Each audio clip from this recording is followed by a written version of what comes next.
I know what's going through your head. Chef Boyardee, JP, what are we cooking today? It's Meatless Monday. You got a delicious meat substitute for us. What's going on? And before we get into more what we're going to be diving into today, I'm going to tell you what we're going to be making today. We're going to be making a delicious vegan cheese substitute. Now I know right away you're going, Dave, we're going to start calling you Dyson because you're sucking the fun out of everything. I can't have cheese anymore? Why not? And I'm not going to sit here and tell you that not to have cheese because you know what? We all grew up eating cheese. Whether you're getting a slice of pie from Baracco's or from Palermo's or Salerno's or any of the other O's out there, and you get the pie and you take a bite and the cheese just strings out and it's delicious and it's ooey and gooey and it just makes you feel so good, right?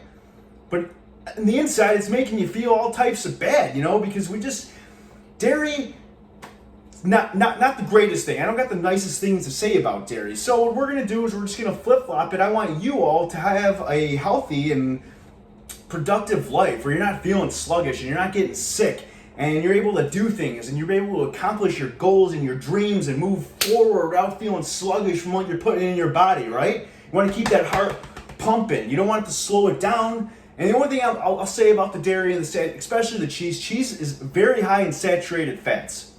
Saturated fats, they're not good. They slow the blood flow down to the brain, to the heart, to the kidneys, to the lungs, to the bladder, to everything. Your blood's constantly flowing. So, what do we need to make our vegan substitute cheese sauce? First, you're going to need is 2 Yukon Gold potatoes. And if you can't get these, then you know what? Try substitute with Idaho potatoes or even the red potatoes because you're going to be peeling them. So, 2 potatoes, peeled, cubed. Next, 1 medium-sized carrot. Peel it up, chop it up, and throw it in the pot. Quarter onion or a half an onion if you're feeling super zesty like myself. I like the onion flavor, so I'm going to go ahead and use a full half of the onion.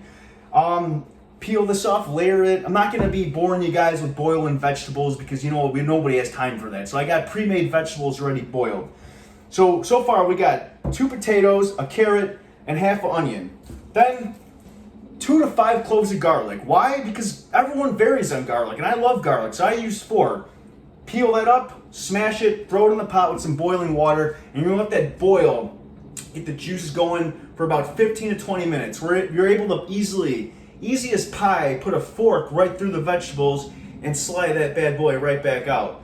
So you're gonna get your pot with your vegetables, boil it up, let it cool for a little bit, and then what you're gonna do is you're gonna add those to you're gonna need a blender. I'm gonna throw that out there right now. I should have said it in the beginning, but a blender, a bullet, or something that's gonna just whirl everything up into delicious cheesiness goodness.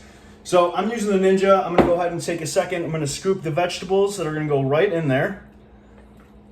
Now what's very important is the nice broth that you boiled your vegetables in. You don't wanna toss that yet. That's what I like to call CB. It's crucial broth because it's actually gonna be used to it's going to be used in the blender with the vegetables, and it's going to be absolutely delicious. So I got 2 cloves of garlic left that I'm trying to fish right out of there.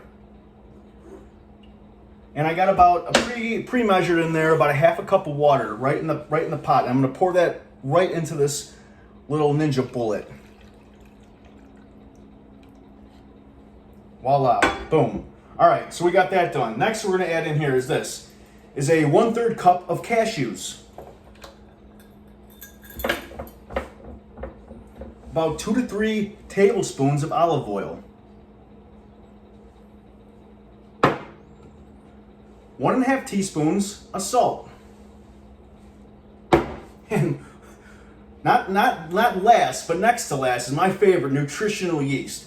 Now, I know the name, if you're out there listening to me, nutritional yeast, I gotta give you a lot of props. I really enjoy your product, but the name's gotta go. You can't sound appetizing when you tell somebody nutritional yeast is in there. So maybe I don't know, but we got to work on that name because it's just not that appetizing. People don't want to hear that, right? So 3 tablespoons nutritional yeast. This is a key ingredient, a KI, because it does give a really nice cheesy flavor goodness to the entire spread when it all comes together. So we're gonna add those right to there, and then the finale is gonna be 1 juice of a quarter lemon wedge. Does that make any sense? So 1/4 of a lemon wedge juiced into the delicious concoction we got over there.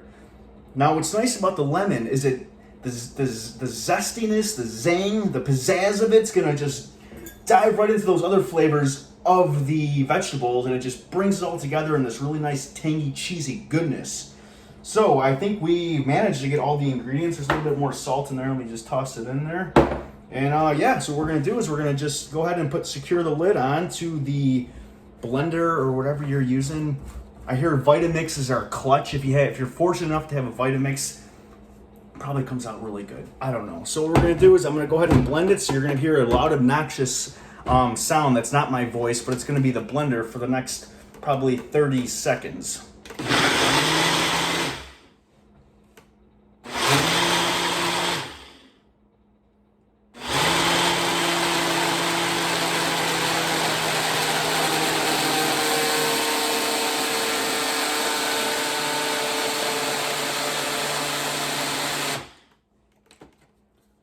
There you go. You got some delicious cheese sauce substitute that is good for anything. You can use it in mac and cheese. You can use it in queso dip, and it's going to taste so delicious. You can dip it in crackers or whatever you might want to do with it, right? So let's give it a little pour. I'm going to have a little. I didn't have any macaroni shells, but I do have basic shells. So we'll give a little pour on that. Look at that cheesiness, boy. And that's gonna leave some type of mess, but there you go. Easy as pie, vegan cheese substitute sauce.